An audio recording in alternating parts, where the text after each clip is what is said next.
ଆପଣଙ୍କ ଜରିଆରେ ଓଡ଼ିଶାର ସବୁ ଭାଇ ଭଉଣୀମାନଙ୍କୁ ଅନୁରୋଧ କରିବି, ପେଟ୍ରୋଲ ଡିଜେଲର ଅଭାବ ନାହିଁ।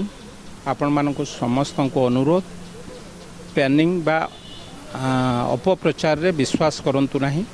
ଆପଣଙ୍କର ଯେତିକି ତେଲ ଆବଶ୍ୟକ ଗାଡ଼ିରେ, ପେଟ୍ରୋଲ ହେଉ ଡିଜେଲ ହେଉ, ସେତିକି ପକାନ୍ତୁ। ଟାଙ୍କିର କାପାସିଟି 1000 লিଟর ধর কি 2000 লিটর।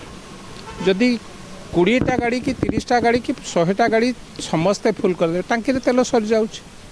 তেণু যেতিকি আপনার আবশ্যক এবং বা টাঙ্কি ঠারু বা যেটু তেল আসুচি সেটি টাঙ্কি আসিবা পাই যেতিকি সময় দরকার তেল স্টক অছি।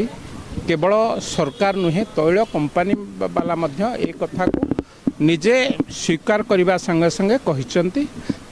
ତା ସହିତ ମୁଁ ବିରୋଧୀ ଦଳର ଦେଖୁଛି ବହୁତ ବନ୍ଧୁମାନେ ଟାଙ୍କି ପାଖେ ଯାଇକି ମୋବାଇଲ ମାଧ୍ୟମରେ ଫେସବୁକ୍ ହ୍ୱାଟ୍ସଆପ୍ରେ ଛାଡ଼ୁଛନ୍ତି ଯେ ତୈଳ ସଙ୍କଟ ସରକାର କ'ଣ କରୁଛନ୍ତି। ସେ ବନ୍ଧୁମାନଙ୍କୁ ମୁଁ ଅନୁରୋଧ କରୁଛି, ବିରୋଧୀ ଦଳ ବନ୍ଧୁମାନେ, ଆମେ ସମସ୍ତେ ଘରେ ଯଦି ବା ପେଟ୍ରୋଲର କ'ଣ ଆବଶ୍ୟକ, ଘରେ ଯେତେବେଳେ ଅସୁବିଧା ପଡ଼େ ଘରର ସମସ୍ତ ସଦସ୍ୟ ଏକାଠି ହୋଇକି ତାକୁ ମୁକାବିଲା କରନ୍ତି।